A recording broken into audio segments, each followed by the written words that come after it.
Somewhere in the jungles of Southeast Asia, a war that was never technically declared ended up killing more people than both world wars combined for that region, dragged on for 2 decades, toppled an American president's political career, and ended with the single most chaotic evacuation in the history of the U.S. military, all being broadcast live on television. This is the story of how a colonial rebellion turned into the defining catastrophe of the entire Cold War. Let's go back to 1945, to a moment almost nobody outside Vietnam remembers. In the same month World War II ended, a communist revolutionary named Ho Chi Minh stood in front of a crowd in Hanoi and read aloud a declaration of Vietnamese independence, one that, strangely enough, opened by quoting the American Declaration of Independence almost word for word. He had spent years hoping the United States, the nation that had just finished fighting against colonial empires in the Pacific, might actually support Vietnam's independence from France too. It did not work out that way. France, determined to hold on to its colonial territory in Indochina, fought Ho Chi Minh's Viet Minh forces for the next 9 years in a brutal jungle war. It ended in a humiliating French defeat at a remote valley called Dien Bien Thu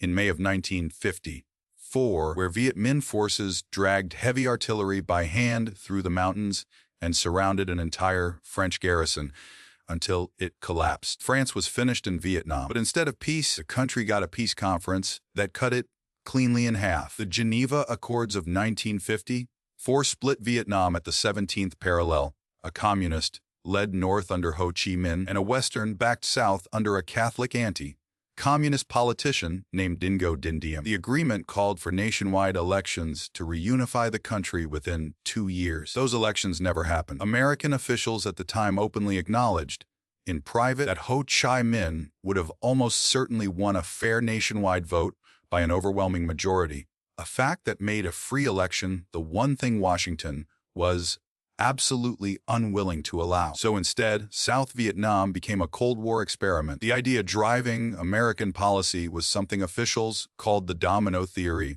If South Vietnam fell to communism, the thinking went its neighbors would topple one after another like a row of dominoes all the way across Southeast Asia. Under that logic, a small, fractured country most Americans couldn't have located on a map became, in Washington's eyes, a line that had to be held at almost any cost. The problem was the man that line was being held around. Ngo Dinh Diem ruled South Vietnam as an increasingly authoritarian, nepotistic strongman, favoring the country's Catholic minority while persecuting its Buddhist majority. In June of 1963, in the middle of a busy Saigon intersection, an elderly Buddhist monk named Thich Quang Duc sat down in the lotus position, was doused in gasoline by fellow monks, and set himself on fire in protest, sitting perfectly still and silent as the flames consumed him. The photograph of that moment went around the world and became one of the defining images of the entire war before major American combat troops had even arrived. 5 months later, with quiet approval from Washington, South Vietnamese generals overthrew Diem in a coup. He was captured hiding in a Catholic church and executed in the back of an armored personnel carrier.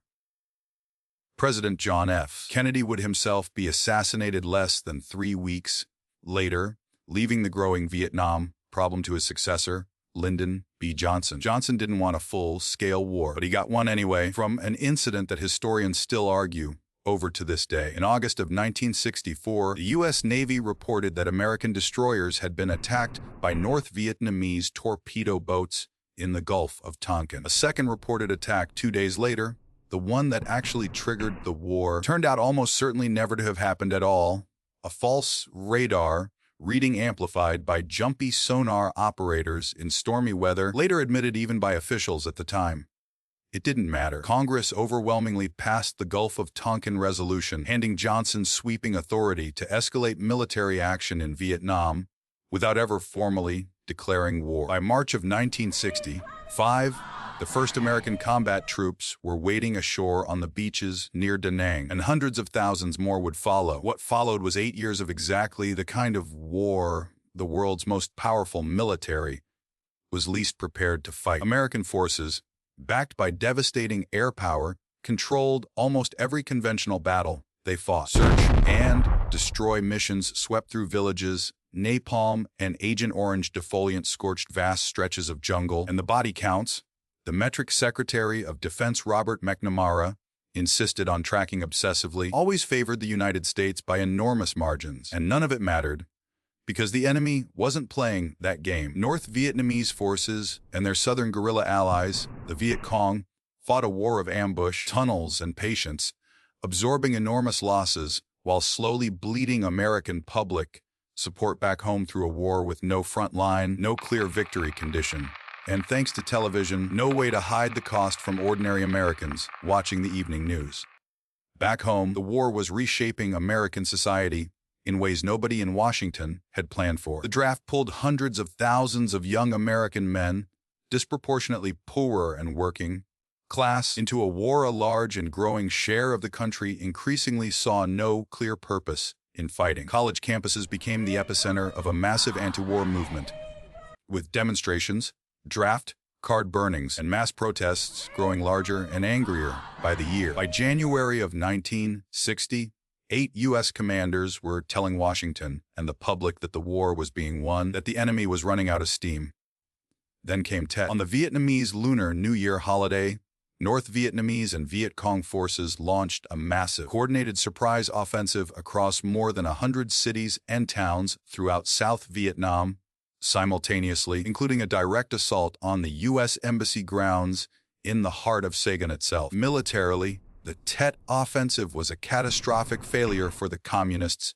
Nearly every attack was eventually repelled, and Viet Cong forces, in particular, were decimated so badly they never fully recovered as a fighting force for the rest of the war. But none of that mattered either, because for years, the American public had been told the enemy was too weak to mount an attack like this anywhere, let alone everywhere at once. Veteran news anchor Walter Cronkite, widely considered the most trusted man in America at the time, traveled to Vietnam himself after Tet and returned to declare on national television that the war appeared to be, at best, fought to a stalemate. Johnson reportedly told an aide that if he'd lost Cronkite, he'd lost Middle America. 1 month later, Johnson stunned the country by announcing he would not seek re-election. The war had already claimed one American presidency, and it wasn't finished. The following year brought another gut punch of an entirely different kind. In March of 1968, just weeks before Tet even finished playing out politically, American soldiers entered the village of My Lai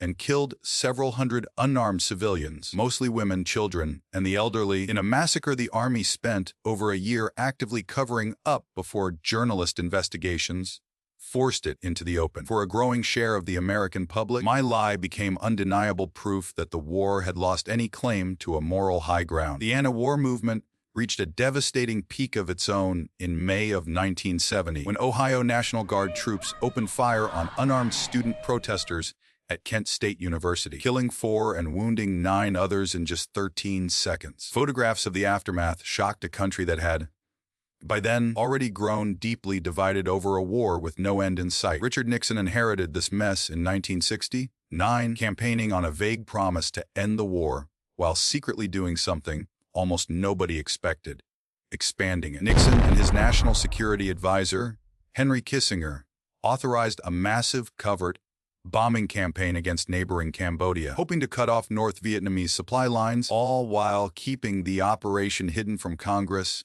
and the American public for over a year. Nixon's public strategy was called Vietnamization, gradually handing combat responsibility back to South Vietnamese forces, while slowly withdrawing American troops, buying time to negotiate an exit that could be called, at least on paper, something other than a loss. Peace talks in Paris dragged on for years, collapsing and restarting again and again, while the fighting and the dying never actually stopped. A ceasefire agreement was finally signed in Paris in January of 1973. The last American combat troops left Vietnam within months. Kissinger and his North Vietnamese counterpart, Le Duc Tho, were controversially awarded the Nobel Peace Prize for the deal. Le Duc Tho refused to accept his, pointing out correctly that peace hadn't actually arrived yet. He was right. The ceasefire didn't hold. With American troops gone and Congress unwilling to authorize further military aid, North Vietnamese forces launched a final full-scale invasion of the South in early 1970, 5. South Vietnamese resistance collapsed far faster than almost anyone in Washington had predicted. By late April, North Vietnamese tanks were closing in on Saigon itself. What followed became one of the most chaotic evacuations in American military history. As the city fell into panic, American helicopters flew continuous, desperate evacuation runs from the U.S. Embassy rooftop and other collection points, ferrying American personnel and as many South Vietnamese allies and their families as physically possible out to Navy ships waiting offshore. When the ships ran out of deck space, sailors began pushing perfectly functional helicopters overboard into the ocean, just to clear room for the next one to land. On April 30th, 1975, a North Vietnamese tank crashed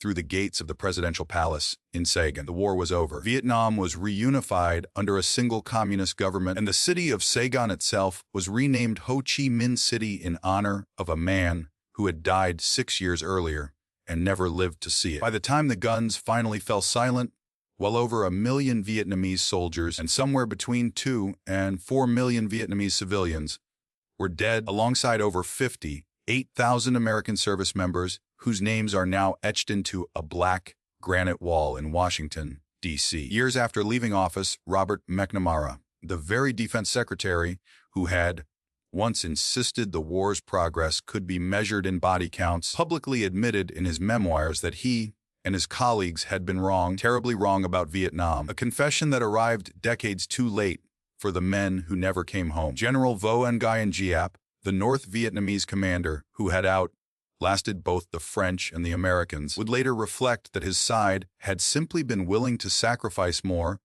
for longer than their opponents ever could afford politically. The scars of the war did not end when the last helicopter left Saigon. Hundreds of thousands of American veterans returned home carrying what would later be recognized as post-traumatic stress disorder, often with little support and, at the time, considerable public hostility rather than the welcome earlier generations of American soldiers had received. Meanwhile, millions of gallons of the herbicide Agent Orange sprayed across Vietnam's jungles to strip away enemy cover, left a legacy of birth defects and illness in both Vietnamese communities and exposed American veterans that persisted for generations afterwards. So what does all of this look like today? Vietnam is now a single, unified, officially communist country of over 100 million people, and simultaneously one of the fastest growing manufacturing and tourism economies in all of Asia. American companies now build factories in the same country the United States